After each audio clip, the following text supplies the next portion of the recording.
ಈಗ D K Shivakumar ಅವರು ಹೇಳಿದ್ದಾರೆ, ಯಾರ್ಯಾರಿದ್ದಾರೆ ಕರ್ಕೊಂಬ ಸಸ್ಪೆಂಡ್ ಮಾಡ್ತೀನಿ ಅಂತ. ವೆಲ್ಕಮ್ ಮಾಡ್ತೀನಿ ನಾನು. ಅಲ್ಲಲ್ಲ ವೆಲ್ಕಮ್ ಮಾಡ್ತೀನಿ ಅಂತ ಅವ್ರು ಮಾಡ್ತಾರೆ. ಎಷ್ಟು ನೀವು ಯಾವ ಊರಿಗೆ ಬರ್ತೀರಾ ಹೇಳಿ. ನೆನ್ನೆ ಚಿಕ್ಕಬಳ್ಳಾಪುರದವ್ರು ಬಂದಿದ್ರು, ಇಲ್ಲ ಬೆಂಗಳೂರು ಹತ್ರ ಇರೋ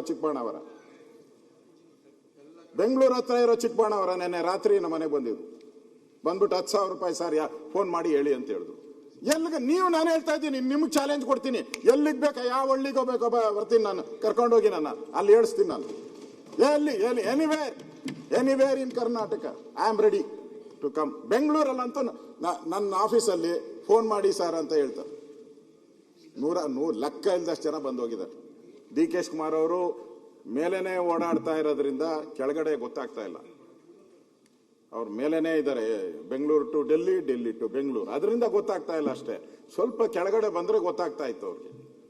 ಅದರಿಂದ 100ಕ್ಕೆ ನಾನು, ನೀವೇನಾದ್ರೂ ಹಂಗೇನಾನ ದುಡ್ಡಿಲ್ಲ ಅಂತಂದ್ರೆ ನೆಕ್ಸ್ಟ್ ಅಧಿವೇಶನ ಕರೆದಾಗ ನನ್ನ ಮೇಲೆ ನೀವು ಏನ್ ಬೇಕಾದ್ರೂ ಮೂವ್ ಮಾಡಿ, ಪ್ರಿವಿಲೇಜ್ ಮಾಡ್ತೀರಾ, ಏನ್ ಬೇಕಾದ್ರೂ ಮಾಡ್ತಾರೆ.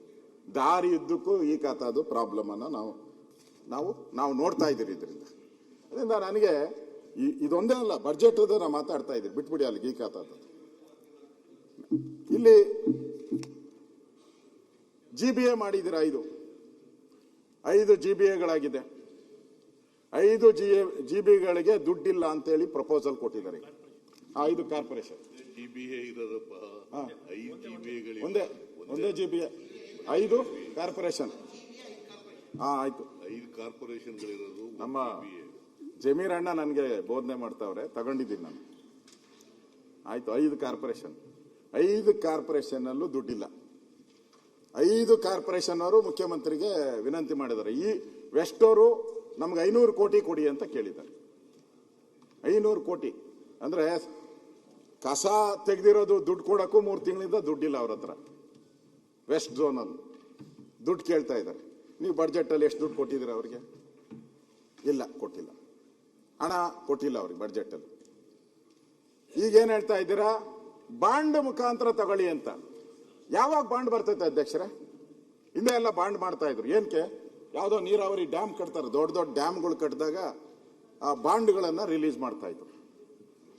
ಇವಾಗ ಯಾವ ಡ್ಯಾಮ್ ಕಟ್ತಾ ಇದ್ದೀರಾ? ಬೆಂಗಳೂರಲ್ಲಿ ಇರೋ ಡ್ಯಾಮ್ಗಳೆಲ್ಲ ಕೆರೆ ಕೊಳಚೆ ಆಗ್ಬಿಟ್ಟಿದೆ, ಎಲ್ಲ ಮುಗ್ದೋಗಿ, ತಿಪ್ಪಗೊಂಡಳ್ಳಿಯಿಂದ ಹಿಡಿದು ಎಲ್ಲ ಮುಳುಗೋಗಿದೆ.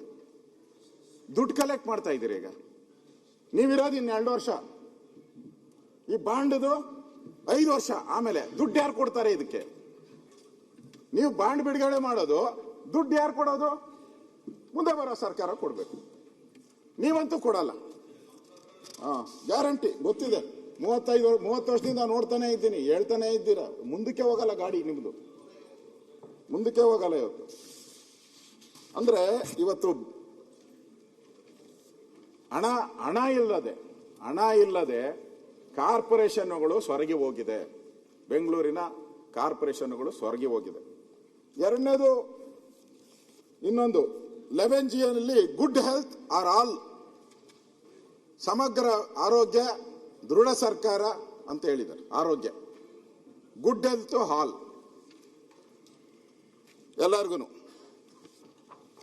ಗುಡ್ ಹೆಲ್ತ್ ಹಾಲ್ ಅಂತ ಹೇಳಿದ್ರೆ ಆಲ್ಕೋಹಾಲ್, ಗುಡ್ ಹೆಲ್ತ್ ಆಲ್ಕೋಹಾಲ್, ಒಳ್ಳೆ ಡೈಲಾಗ್. ಅದನ್ನು 40,000 ಮಾಡಿದ್ದಾರೆ. ಗುಡ್ ಹೆಲ್ತ್ ಆಲ್ಕೋಹಾಲ್ ಅಂತ ಹೇಳ್ಬಿಟ್ಟು 45 ಮಾಡಿದ್ದಾರೆ. ಗುಡ್ ಹೆಲ್ತ್ ಕೊಡಬೇಕಾದ್ರೆ ನೀವು 1 ವರ್ಷದಿಂದ ಔಷಧಿಗಳಿಲ್ಲ. 1 ವರ್ಷದಿಂದ 3 ವರ್ಷನಾ ಮಾತಾಡ್ತೀಯಲ್ಲ ಈಗ? 3 ವರ್ಷದಿಂದ ಔಷಧಿಗಳಿಲ್ಲ. ನಾನು ಬೆಳಗಾವಿಯಲ್ಲಿ ನಾವೆಲ್ಲ ಪ್ರಸ್ತಾವ ಮಾಡಿದ್ರೆ ಔಷಧಿಗಳು ಕೊಡಿ ಅಂತ ಹೇಳಿ ಬರುತ್ತೆ. ಮಿನಿಸ್ಟರ್ ಹೇಳಿದ್ರು ಇಮಿಡಿಯೇಟ್ ಆಗಿ ಯೂಸರ್ಸ್ ಅಮೌಂಟ್ ಇದೆ, ಅದರ ತಗೊಳಕ್ಕೆ ಹೇಳ್ತೀನಿ ಅಂತ. ಯೂಸರ್ಸ್ ಅಮೌಂಟ್ ಇರುವಂತದ್ದು ಆ ಆಸ್ಪತ್ರೆಯ ರಿಪೇರಿಗಳಿಗೆ, ವಾಟರ್ ಇಲ್ಲ, ಸ್ಯಾನಿಟರಿ ಇಲ್ಲ, ಇಂಥವು ರಿಪೇರಿ ಮಾಡೋದಕ್ಕೆ ಸಣ್ಣ ಪುಟ್ಟ ಖರ್ಚಿಗಷ್ಟೇ. 1000 ಕೋಟಿ ಬೇಕಾಗಿರುವಂತ ಇದಕ್ಕೆ ಯೂಸರ್ಸ್ ಅಮೌಂಟ್ ಇಂದ ಮಾಡಕ್ಕಾಗಲ್ಲ. ಸನ್ಮಾನ್ಯ ಅಧ್ಯಕ್ಷರೇ, ನಾವ್ ಹೇಳಿದ್ರೆ ಏನೋ ಅವ್ರು ಬೇಜಾರ ಮಾಡ್ಕಂತಾರೆ. ಕರ್ನಾಟಕ ಸರ್ಕಾರಿ ವೈದ್ಯಾಧಿಕಾರಿಗಳ ಸಂಘ, ಆರೋಗ್ಯ ಇಲಾಖೆ ಅವರು ಒಂದು ಲೆಟರ್ ಬರೆದಿದ್ದಾರೆ ಸರ್ಕಾರಕ್ಕೆ. ಎಲ್ಲ ಡಾಕ್ಟರ್ಗಳು, ಕರ್ನಾಟಕದಲ್ಲಿರುವಂಥ ಎಲ್ಲ ಡಾಕ್ಟರ್ಗಳು ಕೂಡ ಒಂದು ಪತ್ರವನ್ನು ಸರ್ಕಾರಕ್ಕೆ ಬರೆದಿದ್ದಾರೆ. ಆ ಪತ್ರದಲ್ಲಿ ಹೇಳಿದ್ದಾರೆ, ಸಮರ್ಪಕ ಔಷಧಿ ಪೂರೈಕೆ. ಆಸ್ಪತ್ರೆಗಳಲ್ಲಿ ಕಾಲಕಾಲಕ್ಕೆ ಸಮರ್ಪಕವಾದಂಥ ಔಷಧಿ ಸರಬರಾಜು ಮಾಡುವುದು ಸರ್ಕಾರದ ಜವಾಬ್ದಾರಿಯಾಗಿದ್ದು, ಈ ಹಿನ್ನೆಲೆಯಲ್ಲಿ ಸರ್ಕಾರವು ಕರ್ನಾಟಕ ರಾಜ್ಯದ ವೈದ್ಯಕೀಯ ಸರಬರಾಜು ನಿಯಮಿತ ಸಂಸ್ಥೆ ಸ್ಥಾಪನೆಯಾಗಿರುತ್ತದೆ. ಈ ನಿಗಮದ ಪ್ರಮುಖ ಕರ್ತವ್ಯ ನಿಯಮಿತವಾಗಿ ಅಗತ್ಯಕ್ಕೆ ಅನುಗುಣವಾದಂಥ ಔಷಧಿ ಮತ್ತು ವೈದ್ಯಕೀಯ ಸಲಕರಣೆ ಸರಬರಾಜು ಮಾಡಿರುತ್ತದೆ. ಇತ್ತೀಚಿನ ದಿನಗಳಲ್ಲಿ ಔಷಧ ಸರಬರಾಜು ಮಾಡುವುದರಲ್ಲಿ ಸಂಸ್ಥೆಯು ಸಂಪೂರ್ಣ ವಿಫಲವಾಗಿರುವ ಕಾರಣ ರೋಗಿಗಳು ಸರಿಯಾದ ಸಮಯಕ್ಕೆ ಔಷಧೋಪಚಾರ ದೊರೆಯದೆ ಪರದಾಡುತ್ತಾ ಇದ್ದಾರೆ. ನಾನೆಲ್ಲ ಹೇಳ್ತಾ ಇರೋದು, ನಿಮ್ಮ ಡಾಕ್ಟರ್ಗಳು, ಸರ್ಕಾರಿ ಆಸ್ಪತ್ರೆಯ ಡಾಕ್ಟರ್ಗಳು ಹೇಳಿರೋದು. ಇದಕ್ಕೆ ಸರ್ಕಾರಕ್ಕೆ ಗೌರವ ಇದೆ. ಈಗ ಗುಡ್ ಹೆಲ್ತ್ ಇದೇನಾ ಗುಡ್ಡು? 3 ವರ್ಷದಿಂದ ಆಸ್ಪತ್ರೆಯಲ್ಲಿ ಮೆಡಿಸಿನ್ ಇಲ್ಲ ಅಂದ್ರೆ it's A good health. Bad health ಯಾವುದು? ನಾನಲ್ಲ, ಅವರು. ನಾನು ಹೇಳೋದು, ಈ ಸರ್ಕಾರಕ್ಕೆ ಈ ತರ ಯಾರೋ, ಈಗ ಅವ್ರೇನು ಹೇಳ್ತಾರೆ, ಅವನು ಯಾವನ ತಲೆ ಕೆಟ್ಟವನು ಅಂತಾರೆ. ನೀವು ಆಚೆ ಕೇಳಿ ಬೇಕಾದ್ರೆ, ಮುಖ್ಯಮಂತ್ರಿಗಳಿಗೆ ಯಾರಾನ ಮಾಧ್ಯಮದವ್ರು ಕೇಳಿದ್ರೆ ಅವ್ರು ತಲೆ ಕೆಟ್ಟವರು, ಈ ತಲೆ ಕೆಟ್ಟವನ ಮೇಲೆ ಕೇಸ್ ಹಾಕಿ. ಯಾಕೆ ಹಾಕಲ್ಲ ಹಂಗಾರೆ? ನಿಮ್ ಧೈರ್ಯ ಇದ್ರೆ ಹಾಕಿ ಧೈರ್ಯ ಇದ್ರೆ. ಇವನು ತುಪ್ಪ ಹೇಳ್ತಾ ಇದ್ದಾನೆ, ನಾವು ಇಷ್ಟು ದುಡ್ಡು ಕೊಟ್ಟಿದ್ರಿ, ನೀವೆಲ್ಲ ಆಸ್ಪತ್ರೆಗಳು ನೋಡಿ ತುಂಬಿ ತುಳುಕ್ತಾ ಇದೆ, ಇಡಕ್ಕೆ ಜಾಗ ಇಲ್ಲ ಆಸ್ಪತ್ರೆಗಳ ಮೆಡಿಸಿನ್. ಅಧ್ಯಕ್ಷರೇ, 860 ಮೆಡಿಸಿನ್ಸ್ ಇರಬೇಕು. 860 ಇರೋದು 170. 1040 ಇರೋದು 170. ಇನ್ನು ಉಳಿದವೆಲ್ಲ ಕಾಣದಂತೆ ಮಾಯವಾಯಿತು. ಎಲ್ಲ ಮಾಯ. ಸರ್ಕಾರಿ ಆಸ್ಪತ್ರೆಯಲ್ಲಿ ಮೆಡಿಸಿನ್ ಮಾಯ, ಆದ್ರೂ ಗುಡ್ ಹೆಲ್ತ್.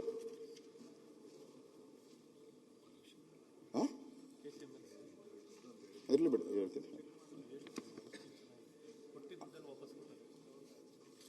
ಇದು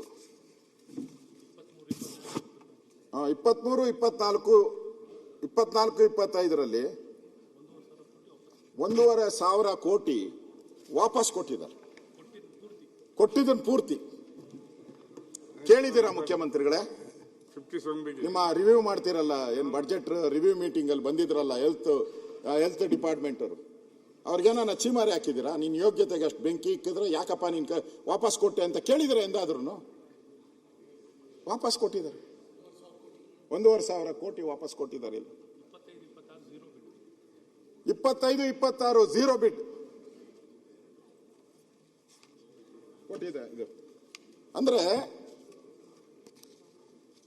ಸರ್ಕಾರಿ ಆಸ್ಪತ್ರೆಯಲ್ಲಿ ಕೆಲಸ ಮಾಡೋರು ಡಾಕ್ಟರ್ಗಳೇ ನಿಮ್ಮನ್ನ ಕಳಪೆ ಅಂತ ಹೇಳಿದ್ರೆ ಏನಕ್ಕೆ ನೀವು ಆರೋಗ್ಯ ಇಲಾಖೆ ಇರಬೇಕು? ಏನಕ್ಕೆ ಇರಬೇಕು? ಯಾರು ಸರ್ಕಾರಿ ವೈದ್ಯರು ನಿಮ್ಮನ್ನ ಆರೋಗ್ಯವನ್ನ ರಕ್ಷಣೆ ಮಾಡಬೇಕು, ಅವರಿಗೆ ಕಾಯಿಲೆಗಳಿಗೆ ಔಷಧಿ ಕೊಡಬೇಕು ಅಂತ ಡಾಕ್ಟರ್ಗಳು ಹೇಳ್ತಾ ಇದ್ದಾರೆ, ನಿಮ್ಮ ಆಸ್ಪತ್ರೆಗಳಲ್ಲಿ ಔಷಧಿ ಇಲ್ಲ, ನಮ್ಮನ್ನ ಜನ ಹೊಡಿತಾ ಇದ್ದಾರೆ. ಅದನ್ನು ಹೇಳಿಲ್ಲ ನಾನು. ಜನ ಬಂದು ನಮ್ಮನ್ನ ಬಡಿತಾ ಇದ್ದಾರೆ ಅಂತಾನು ಬರೆದಿದ್ದಾರೆ. ಜನ ಬಂದು ಬಡಿತಾ ಇದ್ದಾರೆ. ಇದಾ ಗುಡ್ ಹೆಲ್ತ್? ಇದಾ 11G ನಿಮ್ದು? ಇದರಲ್ಲಿ ಇವತ್ತು ನಾನು ಹೇಳುವಂಥದ್ದು, ಸಾರಿ,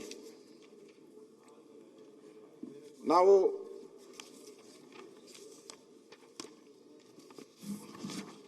ಅಲ್ಲಿ ನಮ್ಮ ಮಂತ್ರಿಗಳು ಕೊಟ್ಟರು ಅವಾಗ, ಈ ತರ ಔಷಧಿ ಕೊರತೆ ಆದರೆ ನೀವು ದುಬಾರಿ ಬೆಲೆಗೆ ಖರೀದಿ ಮಾಡಿದ್ದೀರಾ, ಮುಂದೆ ಈ ರೀತಿ ಮಾಡಿದ್ರೆ ಕೇಸ್ ಹಾಕಲಾಗುವುದು ಅಂತ ಅವತ್ತು ಉತ್ತರ ಕೊಟ್ಟರು.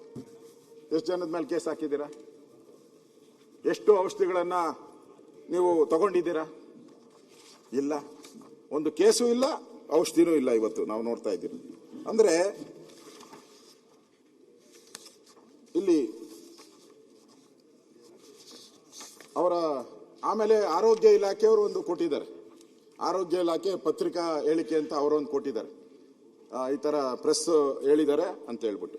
Karnataka TV leader awards 2025 best MP 2025 Jagadish Shettar Belagavi ಸಂಸದ, ಡಾಕ್ಟರ್ ಸಿಎನ್ ಮಂಜುನಾಥ್ ಬೆಂಗಳೂರು ಗ್ರಾಮಾಂತರ ಸಂಸದ, ಪ್ರಭಾ ಮಲ್ಲಿಕಾರ್ಜುನ್ ದಾವಣಗೆರೆ ಸಂಸದೆ, ಡಾಕ್ಟರ್ ಕೆ ಸುಧಾಕರ್ ಚಿಕ್ಕಬಳ್ಳಾಪುರ ಕ್ಷೇತ್ರ ಸಂಸದ, ಶ್ರೇಯಸ್ ಪಟೇಲ್ ಹಾಸನ ಕ್ಷೇತ್ರ ಸಂಸದ, ಮಲ್ಲೇಶ್ ಬಾಬು ಕೋಲಾರ ಕ್ಷೇತ್ರ ಸಂಸದ, ಸಾಗರ್ ಖಂಡ್ರೆ ಬೀದರ್ ಕ್ಷೇತ್ರ ಸಂಸದ, ಕ್ಯಾಬ್ ಬ್ರಿಜೇಶ್ ಚೌಟ ದಕ್ಷಿಣ ಕನ್ನಡ ಕ್ಷೇತ್ರ ಸಂಸದ, ತೇಜಸ್ವಿ ಸೂರ್ಯ ಬೆಂಗಳೂರು ದಕ್ಷಿಣ ಸಂಸದ, ಸುನಿಲ್ ಬೋಸ್ ಚಾಮರಾಜನಗರ ಕ್ಷೇತ್ರ ಸಂಸದ, ಪಿಸಿ ಮೋಹನ್ ಬೆಂಗಳೂರು ಕೇಂದ್ರ ಸಂಸದ, ಕುಮಾರ್ ನಾಯಕ್ ರಾಯಚೂರು ಕ್ಷೇತ್ರ ಸಂಸದ. ಕರ್ನಾಟಕ ಟಿವಿ ವಾಟ್ಸ್ಆಪ್ ಚಾನೆಲ್ ಮೂಲಕ ವೋಟ್ ಮಾಡಿ ಹಾಗೂ ಇವರಲ್ಲಿ ಬೆಸ್ಟ್ ಎಂಪಿ ಯಾರು ಕಮೆಂಟ್ ಮಾಡಿ. ನೀವು ಸಣ್ಣ ಆಗಬೇಕಲ್ವಾ? ಅದು ಒಂದು ಉತ್ತಮ ಆಹಾರದಿಂದ ಸಣ್ಣ ಆಗಬೇಕಲ್ವಾ? ಪ್ರತಿದಿನ ನಮ್ಮ ಜೀನಿ ಸ್ಲಿಮ್ನ ಯೂಸ್ ಮಾಡಿ ಯಾವುದೇ ಸೈಡ್ ಎಫೆಕ್ಟ್ ಇಲ್ದಂಗೆ ನೀವು ಸಣ್ಣ ಆಗ್ತೀರಾ.